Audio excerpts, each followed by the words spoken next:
We're the indie project Bee and Theo, and we've been living and travelling the world in vans for the past 6 years. We're currently renovating an abandoned stone barn in Portugal to turn into a beautiful tiny home for us and our cats Ginjey Bear and Furrnando.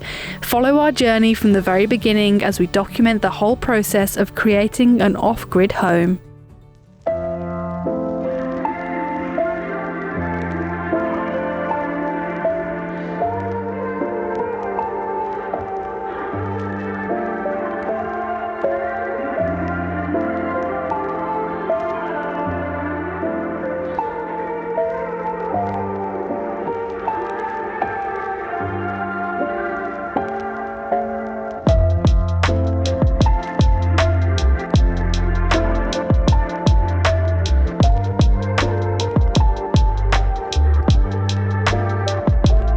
Good morning guys, welcome back to another video. If you can't hear already, we are in the truck.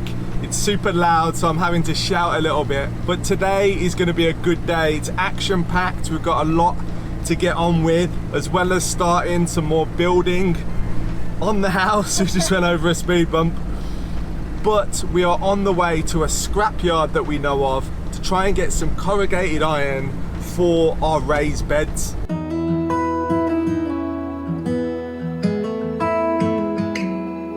We have just arrived at the scrapyard and I absolutely love this place. It's so much fun rooting around all of the stuff that they've got lying about here. There's some real hidden gems to be found, and they literally filled lorries, porta cabins and containers full of stuff. They split the scrapyard into different areas. So right here we've got the metal, and you've got loads of used scaffolding, which is quite useful, and scaffold boards. And then over here, you can see there's about 1 million old school bed frames that look like they're from the 80s, more metal. But you can find some really cool things, like, look at these amazing old rustic metal gates. I've just spotted Bee in the distance and it looks like she's found what we're looking for.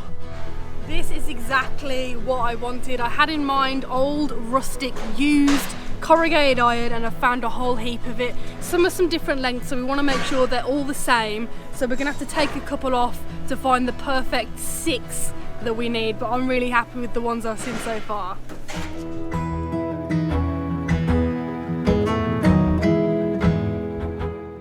It's all kicking off at the scrapyard before lunchtime. You got cranes and scrap being delivered, and we have picked out the corrugated iron that we like. As I said, this is used corrugated iron, so there's some small holes along it in certain areas, but it really doesn't matter for raised beds at all.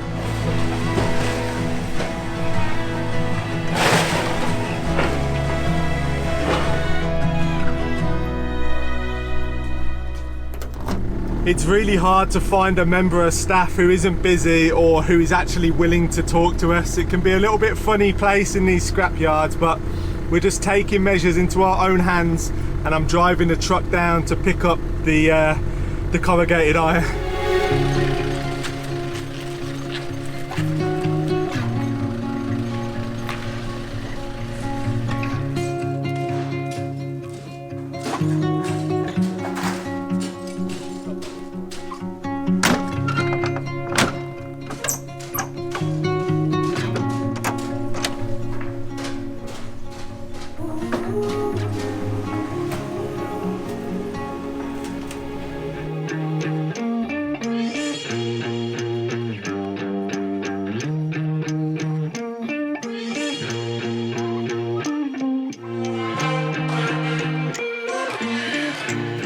So we're running a little bit behind schedule because at the scrapyard their card machine wouldn't work, so it took about 30 minutes to get a payment sorted. We had to do a bank transfer. That's happened quite a lot to us in Portugal with bank cards and various different shops that aren't accepting cards or their card machine's not working. So I definitely recommend, if you're in Portugal, carry a little bit of cash around. We just completely forgot, especially when you're in a scrapyard. Cash is king really. But we've just come to Kavia to a shopping centre so we can pick up some lunch. We've been absolutely loving the food from Pans and Company since we've been back. I've gone for avocado sandwich, like a baguette, and Bee's gone for a lovely salad.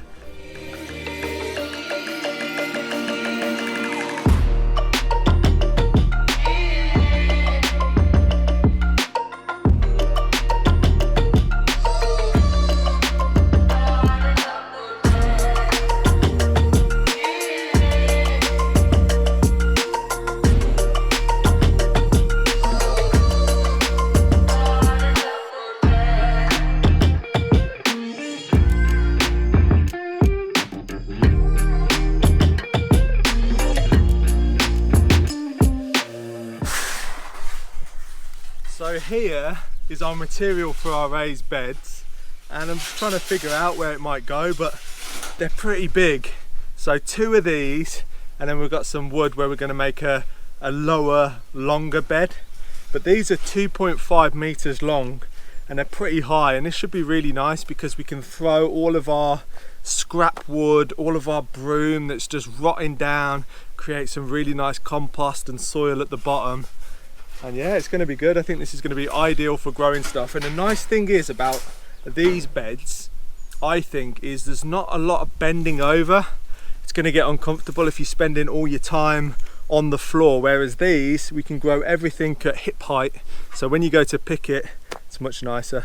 So just trying to figure out where they might go, whether they go this way in rows, whether they go this way. And the great thing about this is we can just keep adding. So we're going to start with 3 beds, and then before you know it, we might just keep adding to that when we become professional. But at the moment we're only semi-pro, so yeah, it's a good start. You're going to put that somewhere? I'm going to put this back.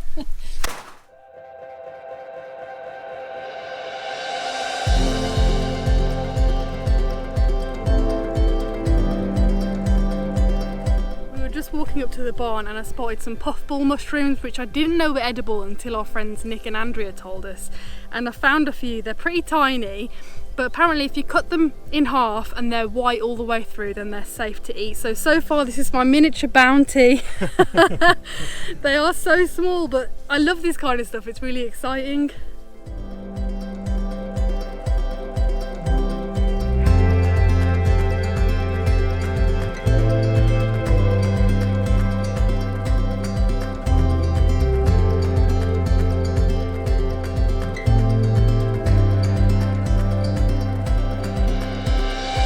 So on building projects like this, especially with stone buildings, everyone I've spoke to who's tackled one all has the same attitude, and that is just basically you gotta chop and change whatever comes up, and some things come up which is a little bit annoying. A couple of days ago we had some horrendous rain like I've never seen before here in Portugal, and at the back of the building in this ditch was 1 foot of water. So that is about that much of water sitting at the back, and that's not good. This stone building is built on a massive granite slab, which is like the foundation. When we dug down below that granite slab because we're going to put a French drain in the back of here with gravel and piping to take any moisture and any rain that comes into this area away from the building. And the main culprit is the fact that we've not got any guttering on the back of the building. So one thing we need to get sorted really soon is, before the winter, is to get some guttering on here. That will keep all of the rain that's falling off this big roof into this ditch piling up at the back until we get the drainage in.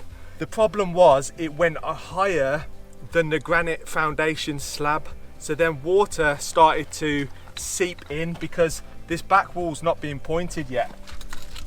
It's really dirty and you can see there's moss growing, and that's just because in these cracks is literally just dirt, which you don't want because when it gets wet it acts like a wick and it wicks through the building. So inside on this back wall we've got 2 damp patches. They're not very big, maybe the size of a football. I'm not very concerned, but we've got some really good weather coming up, which means it's silly to be pointing the inside wall when it's so nice outside.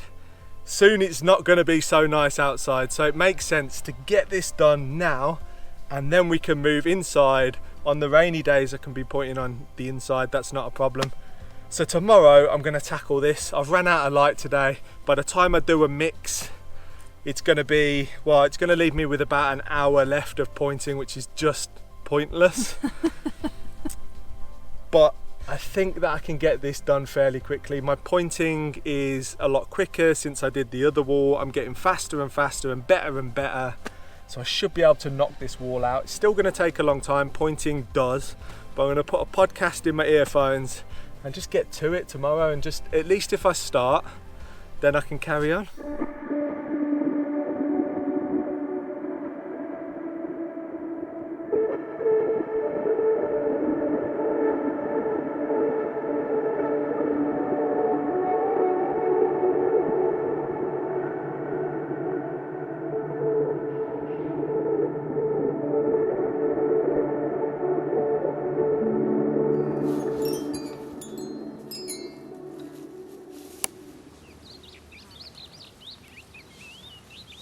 It's the next morning.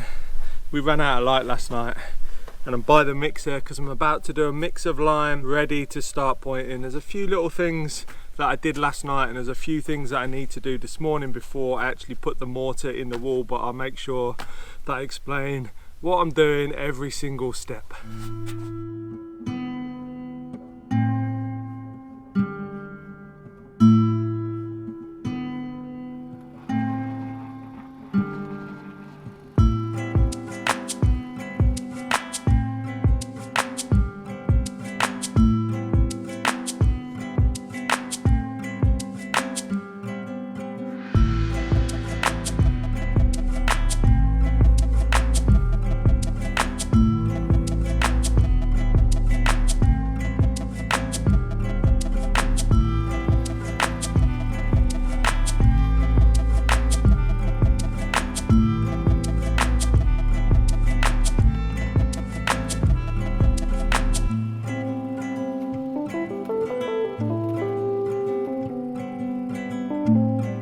I haven't checked the weather yet today, but I can already tell you by the sweat that's dripping off my forehead, it's going to be a hot one.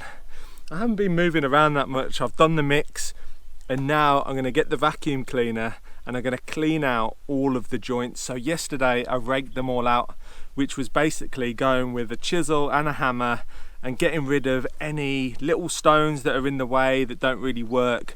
I feel like pointing is really artistic, so you really want to like select where your pointing wants to go, because if you got loads of little stones and they're right close together and there's nowhere for the pointing to go around them, then you might want to remove one of the little stones to create a slightly bigger section of pointing, which might look nicer. So it really is like an individual style, but right now I'm going to use a vacuum cleaner, which I've never used before, to do this, and I reckon it's going to be so helpful, and then I'm going to get pointing.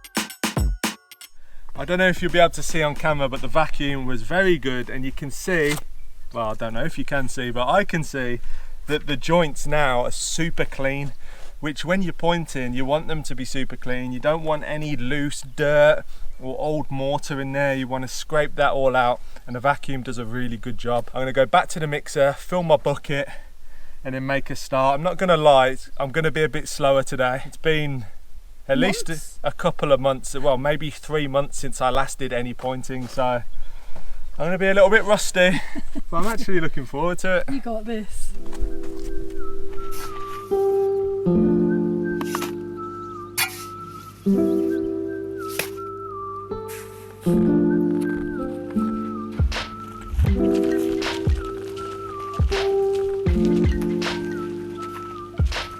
So I'll put my lime mix in the shade. You don't want your mix drying out too quickly because pointing's a slow process and throughout the day it will dry out. I've left the remainder of the mix in the mixer So each time I get some out the mixer, I'll give it another mix just to fluff it up and make sure it's all mixed correctly. Tools I'm going to be using, got my super skinny pointing key, very useful, really hard to find here in Portugal. I don't even think we've found these in Portugal. I ordered that off Spanish Amazon. Spanish Amazon, we got this. So I don't know why they don't do thin ones here. These are the ones you get in Portugal. Thicker, also really useful. And then I've got an even thicker one that's really good for just getting big lumps of mortar in there, even bigger. And then I have my square trowel that I use to push the mortar off into the stones. A lot of people have asked, like, could you use like almost like a cake bag? I guess you could. I've never tried it. We have tried and it just kind of clumped. Really? Yeah, well, it was a plastic bag, it wasn't a legit cake bag. Lime's very different to cement. You can't put a plasticizer in lime, it's just completely natural. So it reacts differently and it's not as plasticized as cement maybe. So cement, you can actually use one of them guns, which would be really nice and quick. But with lime, you can't do that. So go the old fashioned way, and it's worked so far. It's a little bit slower, but it looks lovely.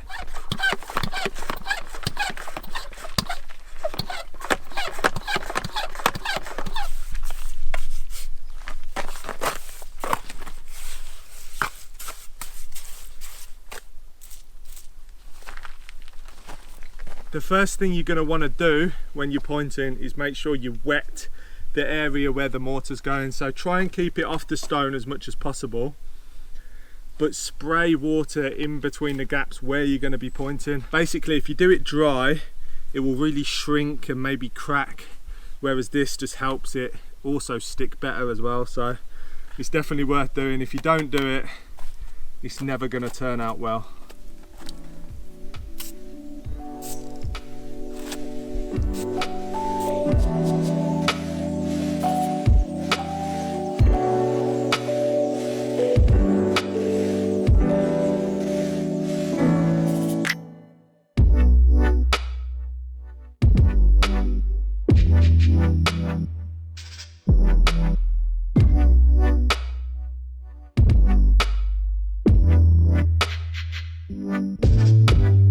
I've just done another mix because I ran out completely of the first one, which I wasn't expecting.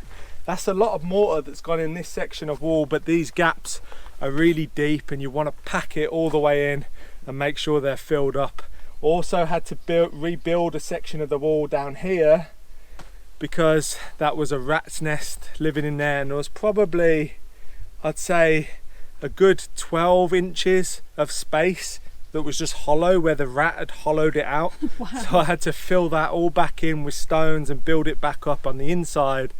You won't be able to see it, but it's important to do it. But it's crazy. It's slow going, but I always knew it was going to be. That's what pointing's like. I feel like pointing is the artist you're going to get on a building project. You really can kind of change the look and style of a building from the pointing, I think. So I'm happy with it so far.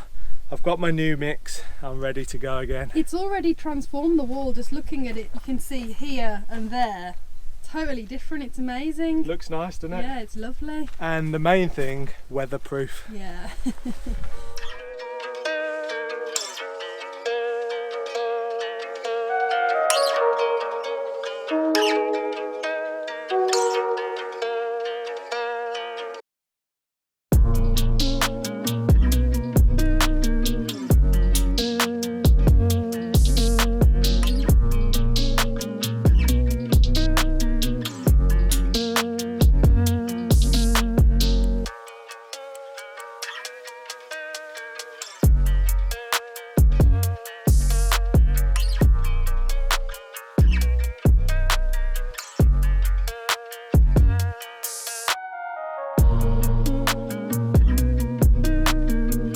So I've just done a load more pointing, and I've mentioned in a previous video when I was pointing the gable end, basically the paintbrush is my secret weapon. You can see here how rough the pointing looks, and that's how you put it in and you let it go off a little bit. All I do, take my paintbrush, and I've got a rounded paintbrush. I've found that that's the best. You can get really nice lines, but I just give that a little bit of water, not too much, and then I can just literally paint the gaps, and it just smooths it all out and makes it look really nice, like the other stuff up there.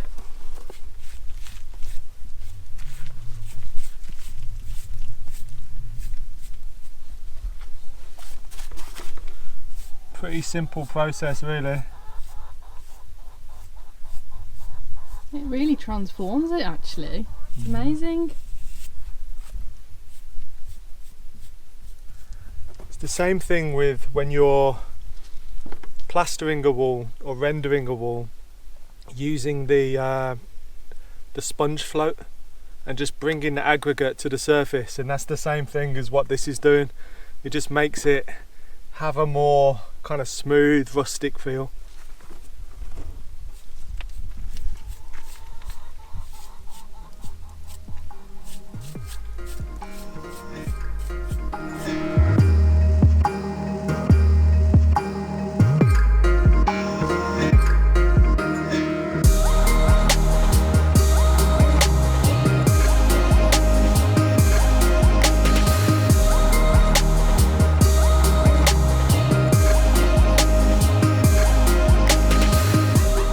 I'm so happy with what I've achieved today. It's back-breaking work. I'm a sweaty mess. One bonus is that the back of the barn here that I'm working on actually stays in the shade the majority of the day, which is good. And Bee just reminded me that we need to go for our weekly swim because we've not done it, and there's no better time than now because it's a beautiful evening. As I said, I'm a sweaty mess. I really need to get in a cool body of water, and then I'm probably gonna go to bed pretty early tonight so that I can crack on again first thing tomorrow morning. But before we can go to the lake, we need to make sure the chickens are locked up safe and sound in their coop. They don't want to go in, they want to stay out for dusk.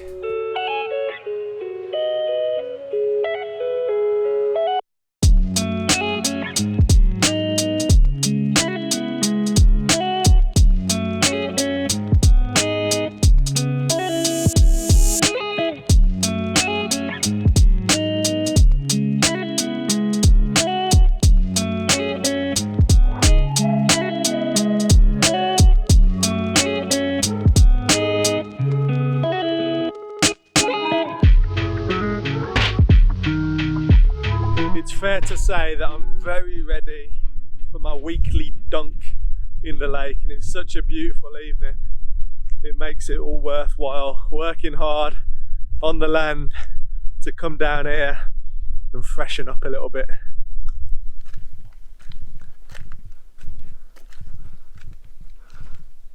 The sun is just about to dip below the horizon. I love this place.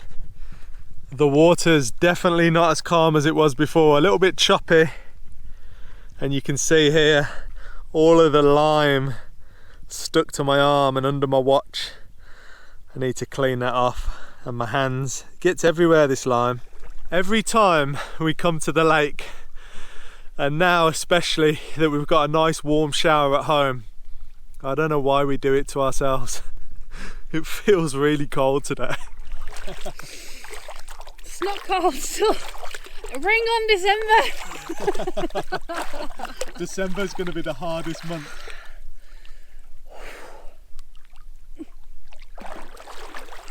Well, that is it. I'm fully submerged.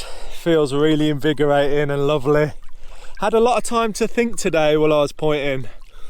And one of the things I thought is, the next house that I build is going to be out of wood because wooden siding on a house our size, I probably could have done it in a day, but pointing, I think to point the whole outside and inside of the house, it's probably going to take me near a month and a half.